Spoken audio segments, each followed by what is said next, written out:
Merhabalar Yükselli Örgülere hoş geldiniz. Gördüğünüz bu güzel bluzu çalışacağız şimdi. Pamuklu ip kullandım. İsterseniz merserize, pamuklu, floş ipler kullanabilirsiniz. İsterseniz daha kışlık iplerle sonbahar ve kışın giyebileceğiniz bluzlar örebilirsiniz. Bu ilkbahar hatta yaz akşamlarında bile kullanabileceğiniz bir örgü oldu. Çünkü delikli ve pamuklu bir iple ördüm.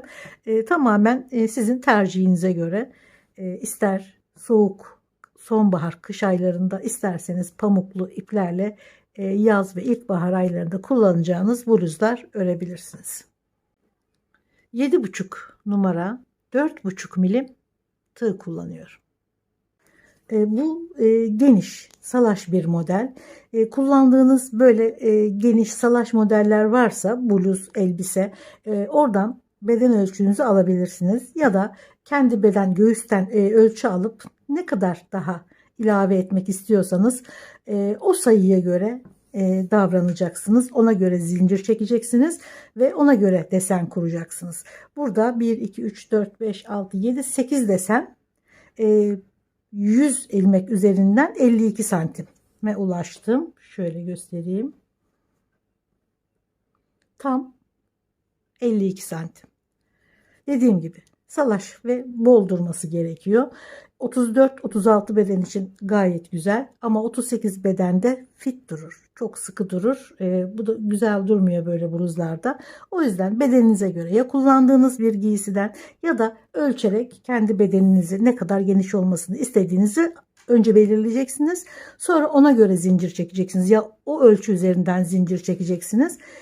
Biraz da fazla çekin. Şöyle 4 santim kadar bir fazla çekin. Çünkü ördükçe bunlar delikli örgü olduğu için gerçi sık iğnelerde trabzanlarda genişliyor. Fakat bu delikli olduğu için biraz daralma yapabiliyor. Onu da göz ardı etmeden zinciri çekip deseni kuracaksınız. Sonra devam edin. Zaten şöyle bir desene yaklaştığınız zaman şöyle desen bitiminde tam oturmuş oluyor ilmekler. Eğer dar gelirse, umduğunuzdan daha çok daraldıysa bluz hemen sökersiniz yolun başında. Bir desen daha arttırırsınız ya da bol geldiyse bir desen daha eksiltirsiniz. Tamamen ipinize ve kullandığınız tığ numarasına göre davranacaksınız. Dediğim gibi bu 52 santim genişlikte 34 ve 36 beden için. Şöyle omuz yüksek tarafından da ölçüyorum. Bu da 52 santim. Yükseklik ve genişlik 52 santim oldu. Bu isterseniz daha da uzun olabilir. İsterseniz daha göğüs altından daha kısa olabilir. Yani şöyle 2 desen daha da eksiltebilirsiniz ya da bir desen. Bu tamamen sizin zevkinize kalmış. Önce deseni çalışalım. Ufak bir parçada.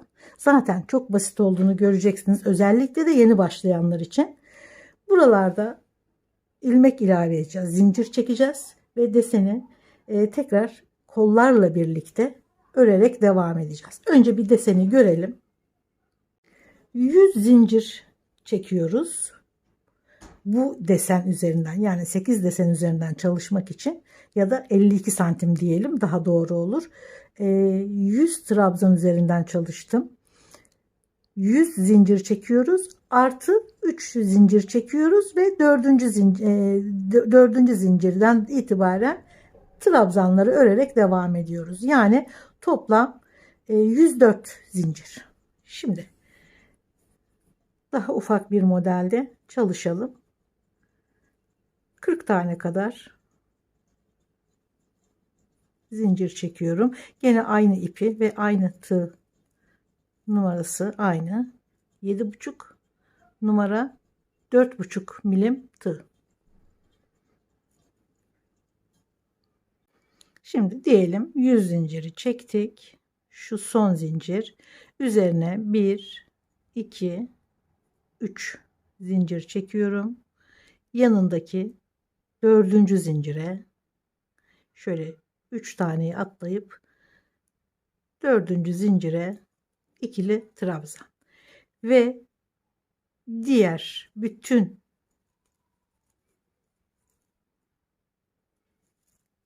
zincirlerin içine bir trabzan örerek 100 tane trabzan örüyoruz parçayı örerken. Şimdi bu ufak bir model olduğu için sayının önemi yok. Ben bunu çalışırken bu parçayı çalışıyormuşuz gibi anlatıyorum. Karışıklık olmasın.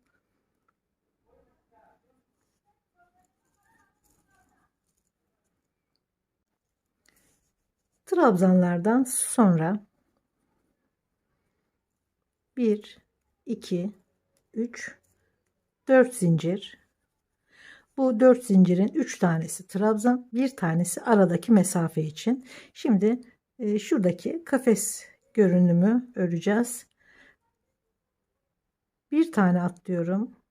Diğerine, yani aralarda bir tane ilmek atlıyoruz. Bir zincir, bir tane atlıyorum. Diğerine.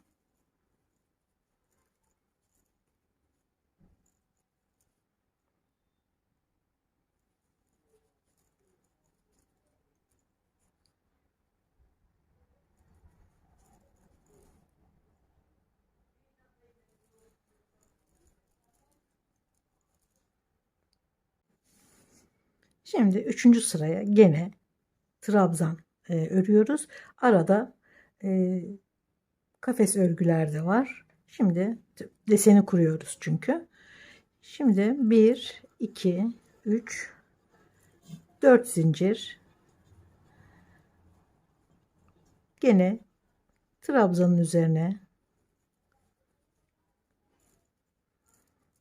ve 1, 2, 3, 4, 5 tane kafesin üzerine trabzan örüyoruz. Bir boşluğa, bir trabzanın üzerine 11 tane trabzan örüyoruz.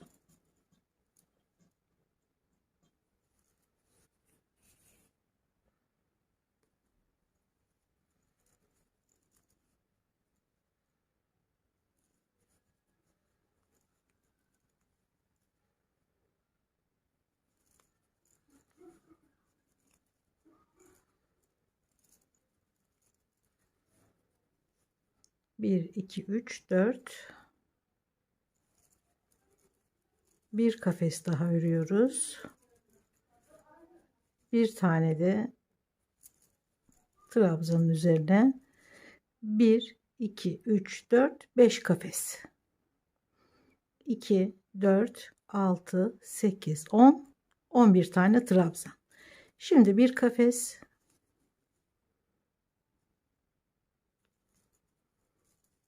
gene devam ediyorum. 5 kafes üzerine 11 trabzan.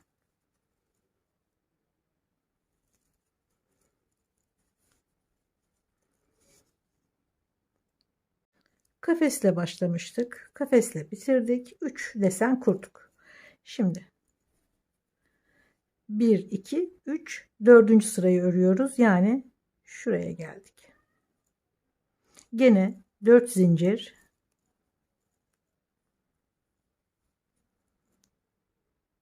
Baştaki kafes örgüyü örüyorum. Bir trabzan daha. Şuradaki 11 trabzanın üzerine 2 trabzan, 5 zincir, 1, 2, 3, 4. ilmeğe bir sık iğne.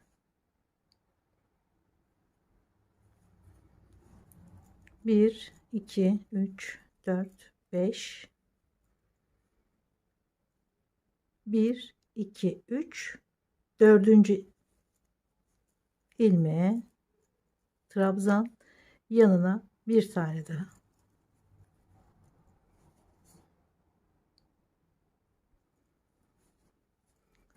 Kafes örgüyü örüyoruz araya. Şimdi diğer desene geçiyoruz. Aynı deseni tekrarlayacağız. Sıra sonuna kadar 2 trabzan, 5 zincir, 1 2 3, dördüncü ilmeğe sık iğne,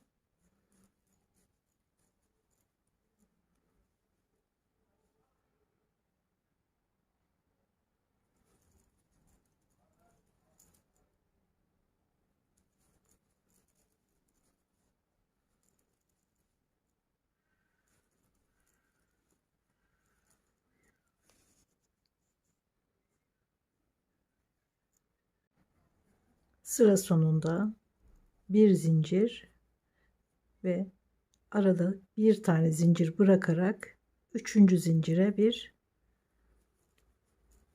trabzan.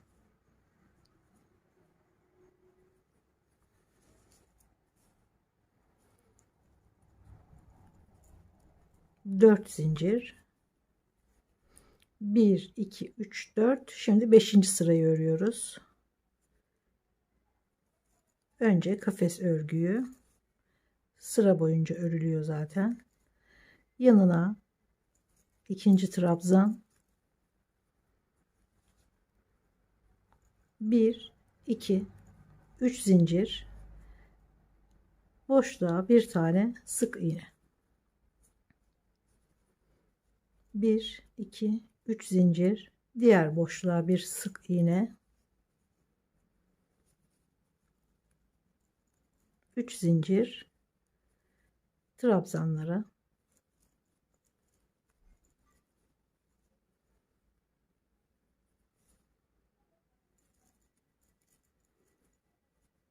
aradaki kafes,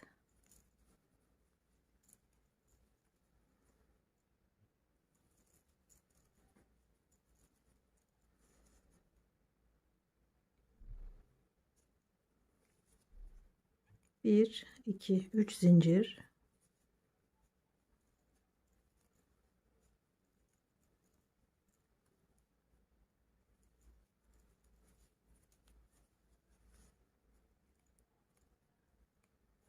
ve trabzanlara.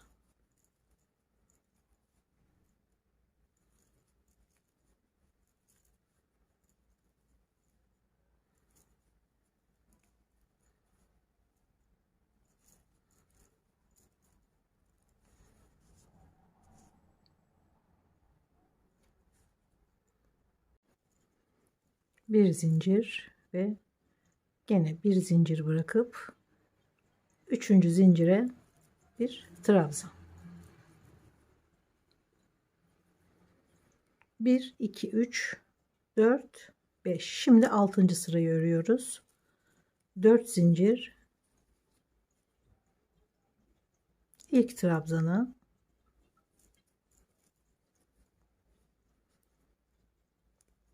ikinci trabzan,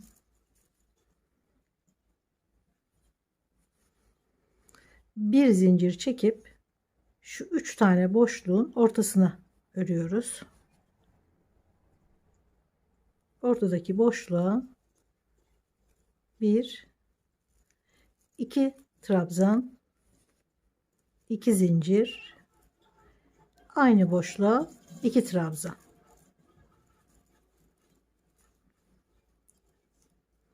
bir zincir ve trabzanlara.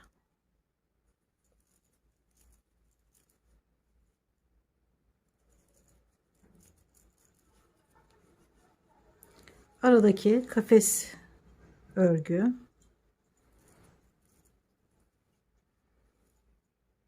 bir trabzan daha,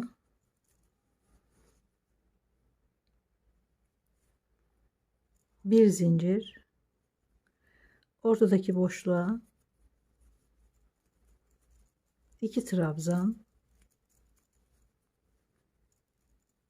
2 zincir, aynı boşluğa 2 trabzan,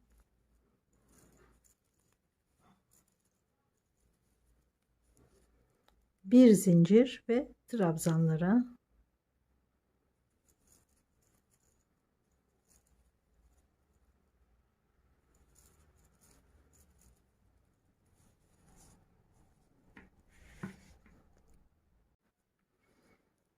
Şimdi 1 2 3 4 5 6 sıra ördük. 7. sırayı örüyoruz. 4 zincir. Gene kafes örgüyü başta örüyoruz. 2 tane trabzan örüyoruz. Burada 1 2 3 zincir, şu boşluğa bir sık iğne, 1 2 3 zincir ve trabzanlara geçiyoruz.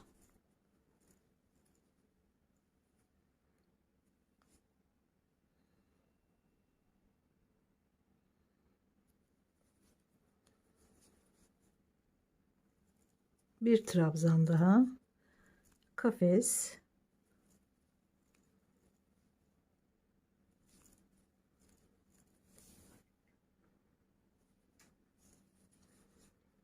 bir iki üç zincir, ortaya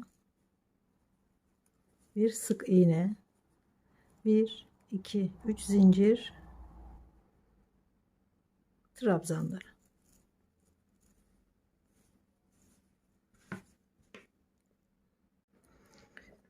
Sekizinci sırayı örelim.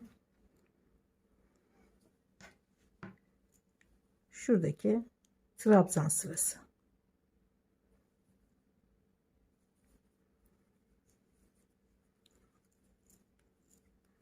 Dört zincir, ilk trabzana bir trabzan, bir tane daha.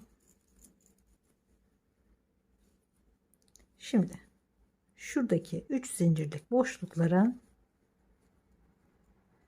3 tane trabzan, boşluğa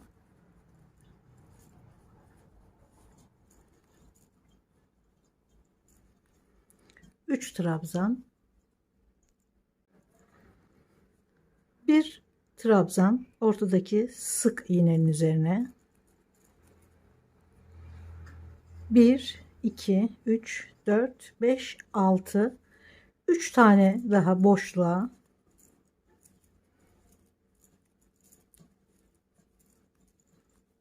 9 tane oldu. 2 tane de trabzanların üzerine, şu kafes desene gelene kadar 2 4 6 8 10 ve 11. Aynen başlangıçta 5 kafes üzerine ördüğümüz 11 trabzan gibi.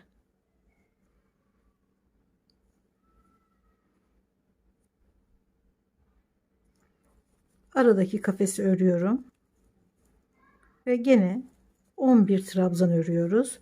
1 2, boşluğa 3 tane,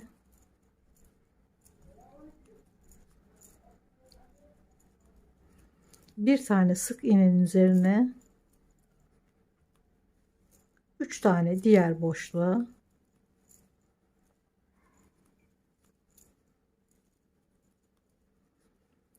2 tane trabzana kafes örgüsüne gelene kadar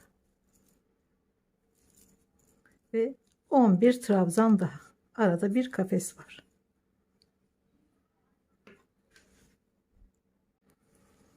Şimdi gene şurada gördüğümüz kafes örgüyü örüyoruz. Aynen burada ördüğümüz gibi gene 4 zincir,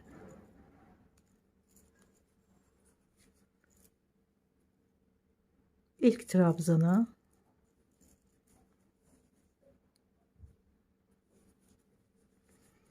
bir zincir, bir ilmek atlıyoruz diğerine,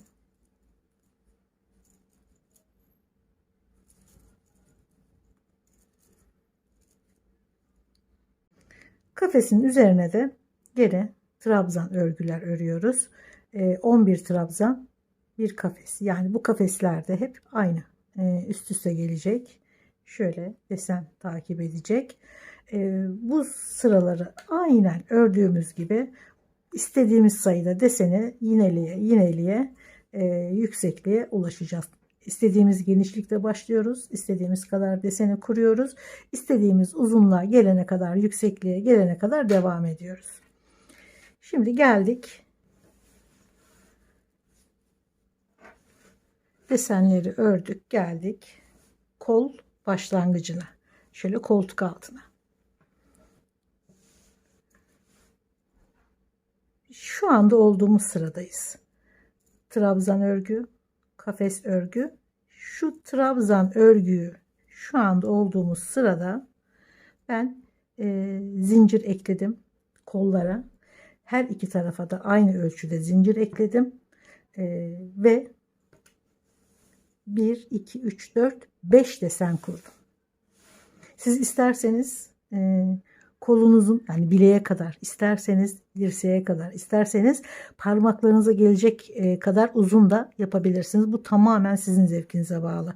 Buradaki ölçüler size sadece fikir verir. Asıl sizin kendi ölçünüze göre örmeniz gerekiyor. Hangi boyda istiyorsanız o şekilde daha kısa örebilirsiniz, daha uzun örebilirsiniz. Zevkinize kalmış. Şimdi tam bu sırada, yani şu sıraya geldiğimizde zincir çekerek devam edeceğiz. Ben bir miktar zincir çekiyorum. Buradaki zincir sayısında hemen söyleyeyim. 60 zincir çekip kol için artı 4 zincir daha çekip başlıyoruz kol örmeye. 5 desen. İsterseniz dediğim gibi uzatabilirsiniz. Şimdi bir tarafa şöyle zincir ekledim. Sayısı önemli değil. Örnek parça için yapıyoruz. Şöyle zinciri ördükten sonra kesiyorum. Sonra ipi buraya ekliyoruz. Diğer başa. Üçüncü zincire arada bir tane zincir bırakıyoruz.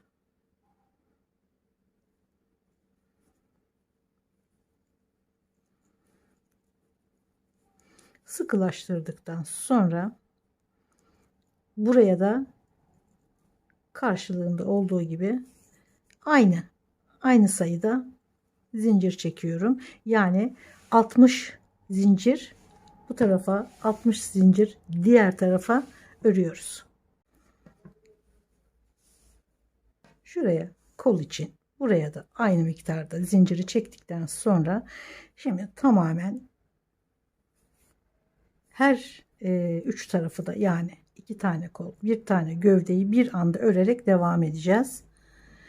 Burada bu sayılar üzerinden devam edelim. Kafa karışıklığı olmasın. 60 tane zinciri çekiyoruz.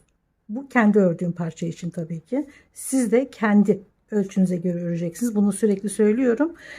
Aklınızda 60 kalmasın. Önemli olan kendi ölçünüz. Şimdi ben burada çektiğim zincirin üzerine, yani 60 tane çektiğim zincirin üzerine şöyle zinciri de düzgün tutuyoruz. Dönerek örmemek için şöyle düzgün durması gerekiyor. Şöyle tutuyorum son zinciri. 1, 2, 3, 4 tane zincir çekip tuttuğum zincire, yani 5. zincire, çünkü arada bir zincir kalıyor. Gene devam ediyorum. 11 tane trabzan, bir tane kafes örüyorum. Başta kafesi ördüm. 11 trabzan, bir kafes, 10 trabzan, 11. trabzanı şuradaki başlangıç zincirin üzerine ördüm. Sonra bir kafes ve trabzanları örüyoruz.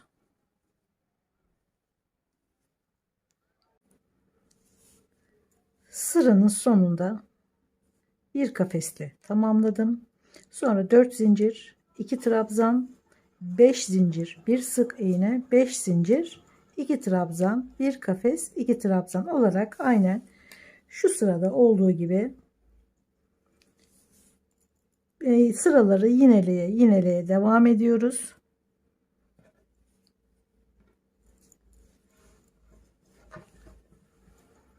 Burada kola başladıktan sonra 1, 2, 3 desen daha ördüm. Arka kısımda hiç oyuntu yapmadım. 4 desenden sonra örmedim. Fakat ön kısımda bir deseni örerken, son deseni örerken şöyle yaka oyuntusu yaptım. Ve gide gele gide gele her iki tarafı da tamamladım. Biraz daha detaylı göstereyim. Şimdi arka kısım dediğim gibi şuradaki trabzan sırasından sonra örmedim. Ön parçayı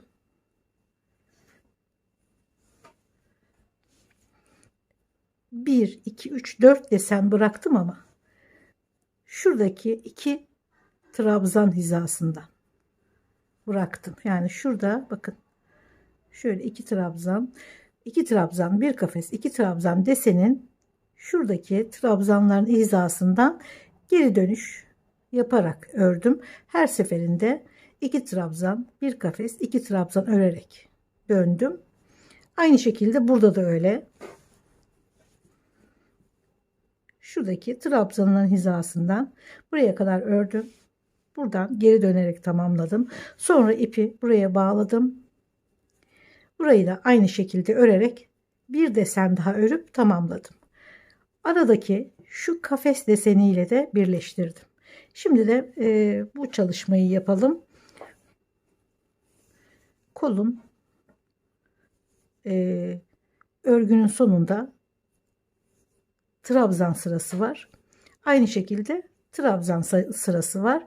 Bu iki trabzan sırasına şöyle kafes örerek iki parçayı birleştiriyoruz. Aynı şekilde kolun diğer tarafına da ve beden kısmını dikiyoruz. Hiç tığ örgü kullanmadan sadece dikerek birleştiriyorum. Kolları örerek birleştirmeden önce şu beden kısmını bir dikelim önce. İpi sağlamlaştırdım ve şöyle karşılığına gelecek olan ipleri kafesler tam birbirine bakacak şekilde atlamadan basit bir dikişle dikiyoruz.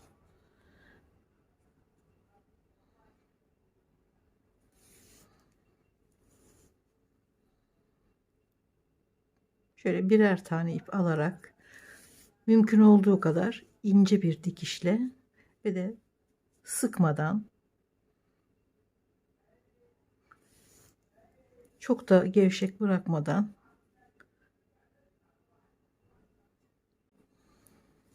şöyle beden kısmını diktikten sonra kolu önce şöyle omuz hizasından başlayarak birleştiriyoruz.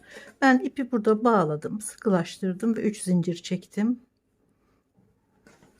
Tam karşılığını alıyoruz. Şöyle desenler üst üste geliyor. Atlamıyoruz ilmekleri. Burada başlangıç şöyle 2 trabzan, bir kafes, 2 trabzanla başlıyor. Tam karşılığına şu ilk trabzana ipi bağladım. 3 zincir çektim. Şimdi karşılığından ilmeği alıyorum. Kafes örgüsü öreceğimiz için araya bir zincir,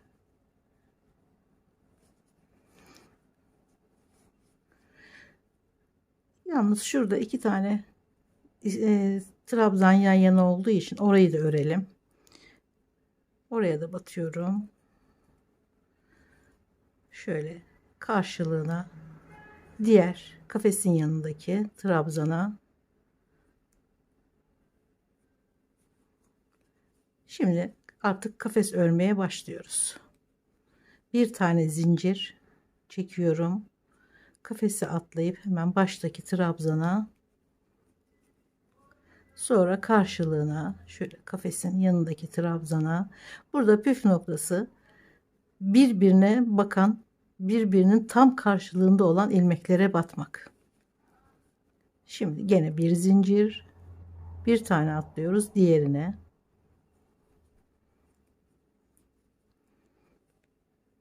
bir tane atlıyoruz diğerine.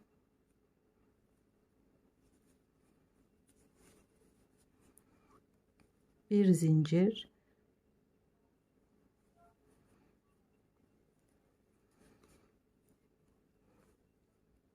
bir tane atlayıp diğerine,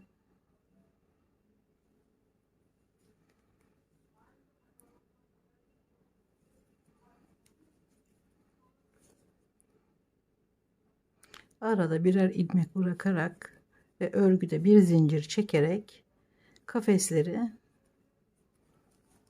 devam ettiriyoruz.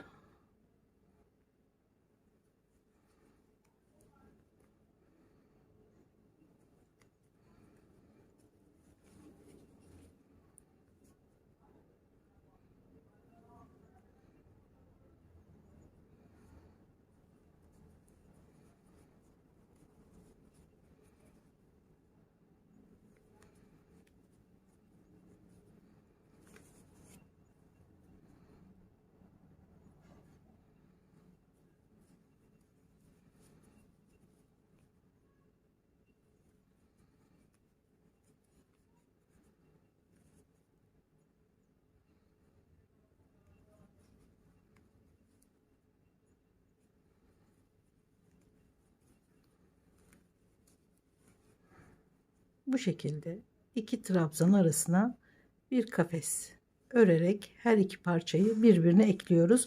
Aynı örgüyü kolun alt kısmına da örüyoruz ve ekleme işi tamamlanıyor. Kolun alt kısmını da aynı şekilde üst tarafta ördüğüm örgüyle, kafes örgüsüyle birleştirdim. Şimdi diğer kol bitirdikten sonra şöyle kolun ucuna bir sıra trabzan, bir sıra kafes örgüsü, bir sıra gene trabzan örerek bitirdim. Şimdi aynı örgüyü bu kolun ucuna da hiç ipi koparmadan devam ediyorum. Her boşluğa iki tane trabzan örüyorum. Şöyle baş boşluğa geldim ilmek kaydırarak 3 zincir, boşluğun içine ikinci trabzan, sonra diğer boşluğa 2 trabzan, diğer boşluğa, bu şekilde bütün boşluklara ikişer tane trabzan örerek devam ediyorum. Sırayı birleştirip şimdi 1 2 3 ve 4 zincir çekiyorum. Bir tane atlayıp diğerine kafes deseni örmeye başlıyorum. Bir tane atlıyorum diğerine.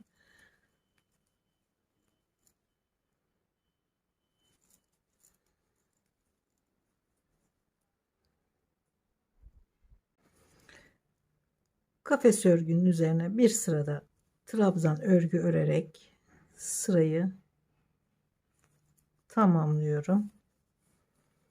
Şimdi ipi gene şuradan şu arka parçanın ortasından ipi bağlayalım. Yakaya sık iğneler örüyoruz. Biraz toparlayalım. Ama tabii ki bu haliyle de bırakabilirsiniz. Gayet güzel duruyor. Ben bir sık iğne geçmek istedim.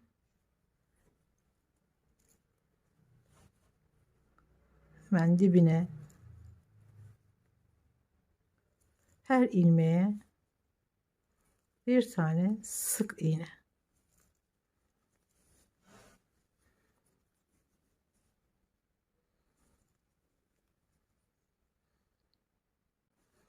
Aradaki kafes olan yerlere de bir tane.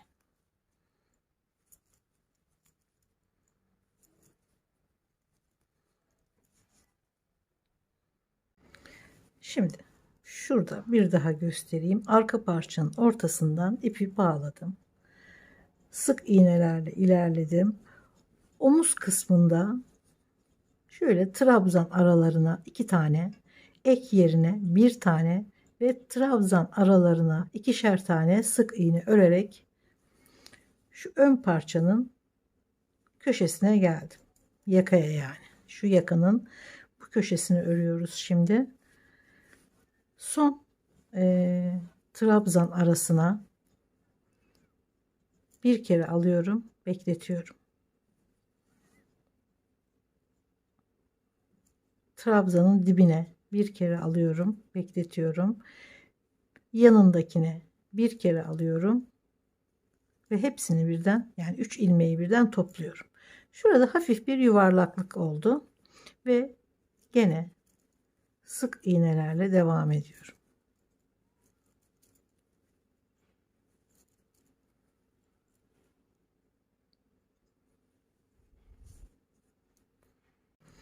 Şimdi yakanın diğer köşesine de aynı örgüyü örelim. Şu trabzan arasına ikişer kere batmıştık ama en sonuncusuna bir kere batıyoruz ve dibine ve yanındakine diğer köşede ördüğümüz gibi. Şimdi son ilmeğe bir tane, şuradaki trabzanın dibine bir tane, bir de trabzanın arasına topluyoruz. Sonra gene trabzan aralarına, omuz kısmı burası, ikişer tane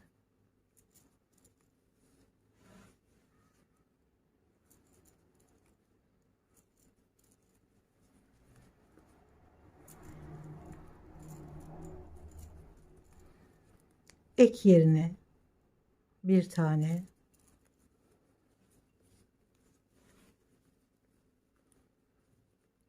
ve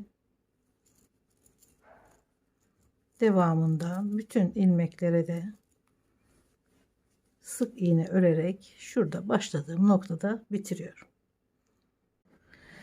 Evet, örgü tamamlandı. Bu yakayı istediğiniz gibi örebilirsiniz aslında. Bir desen daha aşağıda bırakıp daha açık bir yaka yapabilirsiniz. Zevkinize kalmış. Hırka yapabilirsiniz, daha uzun tunik yapabilirsiniz. Çünkü desen çok güzel. Bunu istediğiniz gibi değerlendirebilirsiniz. Hatta daha uzatarak elbise bile olabilir. Umarım beğenmişsinizdir. Umarım gene emeğinize ve masrafınıza değecek ürünlerden biri olmuştur. Videolarımı beğeniyorsanız, bundan sonrakileri de izlemek isterseniz beğenmeyi ve abone olmayı lütfen unutmayın. Görüşmek üzere. Sağlıkla kalın.